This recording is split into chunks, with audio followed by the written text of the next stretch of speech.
Italian Wine Podcast. Chin Chin with Italian wine people. Hello, this is the Italian Wine Podcast. My name is Monty Waldin. My guest today is Peter Heilbron. Peter's winery is called Tenuta Bellafonte, and it's in the Montefalco region of Umbria in central Italy. Welcome, Peter. Thank you. Welcome to you. Obvious question. Heilbron is the name of a town in Germany. Are you from Germany?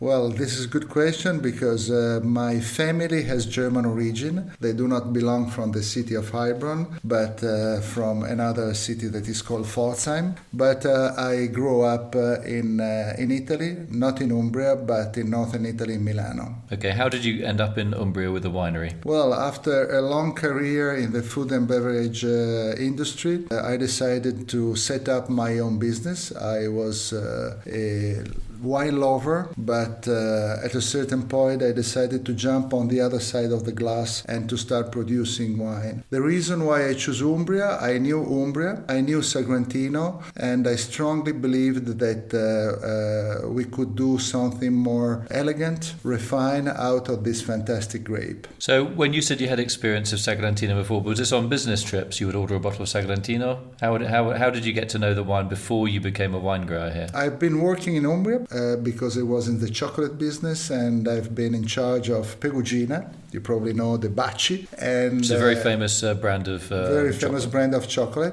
And for that reason, I lived in Umbria for a couple of years. And being a good wine drinker, I had the occasion to drink some or more bottle of Sagrantino. So when you were doing that, drinking the wines, how were the wine style? Were they modernist then, or were they very traditional, very tannic, very dry, very tough? What I point out, compared with my preferred wine, I don't say in absolute term, but for my taste, I find them too traditional, too concentrated, far from what I really, for the kind of wine that I really love. So a little bit heavy, a bit over-extracted. Too heavy, too over-extracted. That's right. Too much wood, too much everything. So when you came here, how did you choose the vineyard you ended up buying? I had the occasion to visit different areas here in the region, and it ended up that I find a quite isolated place with some vineyards in place in the hill with very good exposition and everything. And this was a starting point, but from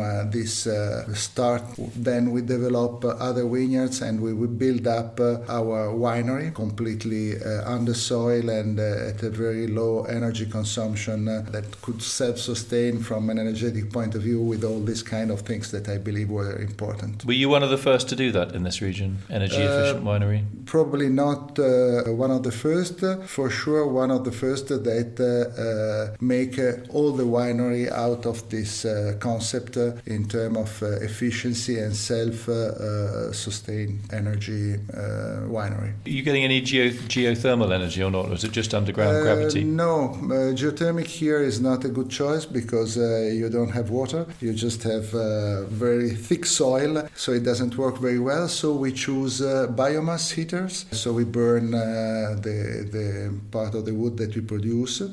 And solar energy. We are in central Italy, so sun is quite good, and we have many days of sunny. So with those two power supplier, we build up our winery, and the fact that all the production area is under soil means also that we need very little energy coming from the outside. Very little air conditioning and cooling. And we don't have air conditioning because the winery is under soil and has a continuous exchange with external soil because there is no separation. So it's rain into the winery, and there is the climate is done naturally, so we don't need any air conditioning. Have other people copied you here then, having seen your success with your winery in terms of energy efficiency? Because there has been a bit of a boom here with people coming into the region and taking over vineyards and maybe not always having their own winery. Probably the more recent, yes. What is interesting is, and I don't know if it's only due to my activity and my choices, but is that all the Sagrantinos, most of the Sagrantino are moving to a more, let's say, modern style, and this is important to make this wine a little more popular around the world. So when you say modern style, you mean styling of the wine? I mean the wine, yes. Yeah. So what do you mean by that? I mean that moving from a over-extracted, very traditional wine to something that is more modern, more approachable, with more perfumes, a better balance of acidity, the tannins better handled. We do that in a very simple way because we just use our grapes and no other help. Let's say that. We ferment entire berries, so we don't press the berries. So whole berries? All berries, yes. So we don't press it, so we don't extract from the seeds that contain a lot of green tannins. We don't extract mechanically from the skin. We have a carbonic maceration. So Beaujolais style, you could say whole berry fermentation, intracellular fermentation. And then we use only large cask for a period that is a year longer than what is the minimum required by the consortium, because in large cask you need more time, but at the end you have a wine that has less tannins from the wood and just apport from the grapes. So when you say large wood, are you talking about large oak vats or large barrels, botti, 500 litres? Large oak vats, we are talking about 50 hectolitres vats. So right, that's 6,000 bottles worth. 6,000 bottles, exactly. So they are very large, but they are very, very good for the kind of wine that we look for. It's quite Burgundian, quite like Burgundy with whole berries and minimising. I think it's very interesting what you're saying about minimising extraction from the pips, because that seems to be a bit of a no-brainer for me, and I'm surprised I haven't heard more people talking about that. And then with the larger oak, there's no real risk that you're going to make a wine that's too oaky. There's less risk of oxidation, losing the fruit. You've got a real logic, a real plan to what you've been doing, right? That's right. I've been planning it for many years, drinking a lot of different bottles, making my own idea, visiting different wineries. So when I came here, I had all the project in my mind. So I had very little help from professional and so on. I had my idea of a winery, how I wanted it. Isn't that often the best thing, that somebody has their, rather than relying on a consultant, that somebody has their own plan? Otherwise everything just becomes like derivative, doesn't it? It's same old. That's exactly the problem. Today I think that there are a lot of good wines, but what is important from my point of view is to have some wines that express a specific personality, and this may come only from the mind of a single person. Then it's right or wrong, this has to be judged from people that buy the bottles. But I also didn't visit many wineries here in the area because I just don't wanted to be too much influenced by that. I want to follow my plan. I had the help of an enologist because even if I have an agricultural degree and I studied a lot, I couldn't know everything. So I have a good friend that is Beppe Caviola, that is a good enologist from Piemonte, that follow me in this project and help me in setting it in the right way and reducing the mistakes. Interesting that you're talking about Piemonte, because you think about Nebbiolo, which can be an ethereal wine, and it can be the toughest, hardest, most bitter red wine that you can possibly find on the planet virtually. And with Sagrantino, it's a very tannic grape variety. So it's interesting that you've got that sort of influence from Piemonte to try and soften and brighten, if you like, the Sagrantino. Yes, Piemonte has a very long experience in handling a very tannic grape. As you said, also handling Nebbiolo is very difficult, but they has been able to make fantastic wine, very elegant and very refined. So I thought that was from there that we had to pick the right points to set my business in Umbria right. What makes you happiest? Are you happiest when you're in the winery and in the vineyard, or you're happiest doing what your previous career was, selling? The answer is easy.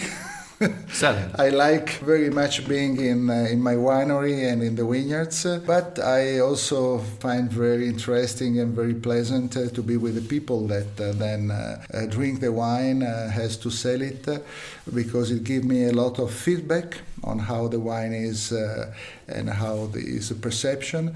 And it's very nice to talk about something that you just don't have to sell, but that is part of yourself. What's the nicest thing, if you're out selling and somebody tastes your wine for the first time, say, what's the nicest thing they can say? Two things. First, it's different from my idea of Sagrantino. And second, I like the perfume, because for me the nose is one of the most important part of the drinking wine. So what aromas do we normally get from Sagrantino? A lot of fruit, a lot of nice and richness. Sometimes you have also some herbs. And if you get used to drink and to taste Sagrantino, you will find most of other grapes less rich and less interesting than Sagrantino. So it's a very, very nice grape. So traditionally, if we think of a traditional Sagrantino, say slightly old-fashioned one, a little bit tannic, obviously a lot of fruit as well, the perception is you to have a big stake with that. What wines, with a wine from your winery, what would we have with that? Would we have a little piece of lettuce or something like that because they're so delicate, or would we actually have a proper piece of food? It's still a Sagrantino, but I may say that you don't have to eat heavy meat to have pleasure drinking my wine. You also may have a nice pasta with ragu or lasagne, because it has enough acidity to support also tomato-based dishes. And the cheese as well. Cheese, for sure. Okay, so let's go through some of your wines. Let's start with the white ones first. You make a wine called Arnetto, which is a Trebbiano Spoletino, is that right? That's right. By the way, we make only two wines, a red and a white, so... That's easy. That's easy. Right, we can go home. Arnetto is a Spoletino. Trebbiano is a misleading word, because it's a family that is not a family, that put together grapes that has nothing to do one with the other. Do you think they'll change the name? Has it been changed already? Is it just going to be called Spoletino? It would make life a lot easier. I would fight for that.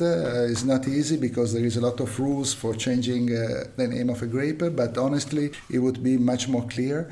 Trebbiano was the generic name for the white wine of the country. So it put together grapes that has nothing to do one with the other. Our Umbrian Spoletino is a fantastic grape with great potential in terms of flavors, in terms of longevity, is really fantastic, and that's the reason why I decided to make a white wine that was not in my initial plan. Arnetto means in the local dialect reborn, and the reason of this name is that 15 years ago this variety was nearly disappeared, only a few plants left, and then due to some producer it come back, and today we are rediscovering this variety. So is that just made in stainless steel? No, it's made only in my large cask, 50 hectoliters. How did I guess? And so the wood is just a container. It's container. Not adding the actual oak It's taste. not adding much. It's just a way to ferment it naturally in the wood, to have malolactic done, because we do not filter our wines at all. So malolactic is done, and then we leave on the lees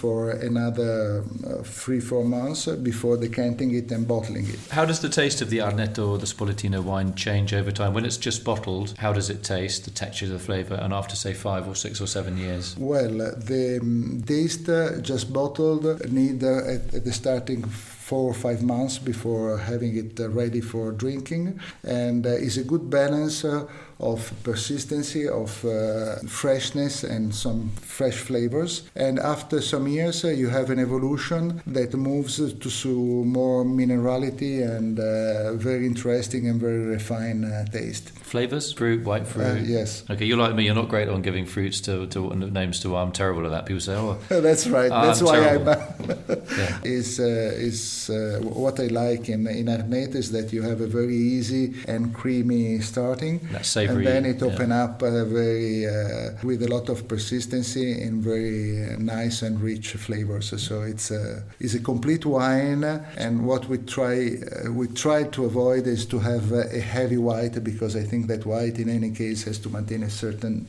interesting lightness, even if you want to have a real wine. See, that your Arnetto sounds like a wine where you have a glass or half a glass of supplement. It's like a meal in itself. You don't actually need any food with that. Oh, the food is always very good. Here with white meat, with light cheese, is with cooked fish is very good. Now tell me about your Montefalco Sagrantino. Is called Collinottolo. Yes, Collinottolo is the name of the hill where we are, and due to the fact that the vineyards are around the winery, the name make a lot of sense because it represents where we are. It's a Sagrantino 100%, and as we were talking before, is done with a very simple procedures, hand-picked, destemmed but not pressed, a spontaneous fermentation with the yeast of our grape, and after that we just decant it and for a couple of months, and then we put in the large cask at least for 3 years before bottling it without filtering. So that's it, without any addition or filtering or whatever may alterate the essence of the wine and the vitality of the wine. So when you started your winery and you had to get staff to work in the vineyard and in the winery, did you choose young people that had no preconception because you have some quite different ideas to the norm, or did you hire old, wizened, bearded men? No. I'm stuck in the 50s. I take your point. I take young people without any prejudice on how things has to be done. And I've been working now a little less because I'm moving a little more on the commercial side. But at the beginning, I was really involved in every single step in the winery. Today, I have Luca, that is a fantastic guy, young, that helped me and know perfectly how things has to be done and how we decide to do that. So I may trust a lot. What are your most important export markets? We have, let's say, two biggest export market. One is United States and the other is Switzerland. Both like our wines, the red and also the white. That is more recent, so it's still in development because it's only 3 years that we produce it. A young guy like you, what does the future hold? Any more developments can we see in your winery? Well, every year we tend to make some trials, something different, trying to improve, because even if our wine has a very good rating and very good reviews, you always have to think to improve. What is sure, even if I don't have a new wine in portfolio, is that it will be a wine with a reason to exist. So it must have a project behind and not just to make a range of products. Do you think you'd plant another native grape variety? You wouldn't plant an international one, though, would you? No, for sure there will be no international variety in our plans. It will be other native variety like Sangiovese or other. You got an idea, haven't you, already? You got a plan. Other red. White, no, I don't like very much Grechetto, but it's my point. So for the white, I think that Spoletino is the best. On the red, there are some interesting local grapes that may give interesting wines. Great. Okay. All right, we'll have to get you back when you've planted them. Sure, I will be. So I want to say thanks very much to Peter Heilbron coming in today talking about Tenuta Bellafonte. It's always good to talk to someone that has got a winery but had a real plan before doing anything, and it makes such a difference. I think it makes a difference environmentally, it makes a difference economically, it makes a difference in terms of wine quality, it probably makes a difference to your blood pressure as well. Absolutely. And quality of life. Yeah, and and it's also easier for the staff when you go away. It's like you've created a system that's really easy to work in. Yes, for sure. If you want to hire me as your PR guy, I'm great. Good. I'm waiting for you. Thank you very much. It's been a real pleasure to meet you, and I look forward to coming and seeing your winery and meeting Good. Sabrina, who is your wife. Good. Thank you very much. We're waiting for you. Very kind. Thanks for coming in. And everybody that would like to come to visit our winery. Yeah, it looks beautiful on the little Diplion that you've given me. Good. Very smart. I also see the solar panels. A nice landscape around, so it's very nice. And we taste the wine from the barrel, and it's very interesting. I mean, to come and visit us. Yeah, I'd love to try some of the wine from Wooden Vat actually, to see how the whole, the fact that you're not extracting anything from the pips. No, and also the fact that we don't make any blend or whatever. This is exactly the wine that a couple of years later you will have in the bottle. So it's interesting to see the evolution of the wine in the cask. Yeah, it's easy when you do vertical tasting as well, because everything is the same. This is always the same. One grape in this one grape in the red wine, one grape in the white wine. Really easy, and you can track the evolution. Exactly. Just want to say thanks very much to my guest today, Peter Heilbron of Tenuta Bellafonte in Montefalco. Thank you to you. Follow Italian Wine Podcast on Facebook and Instagram.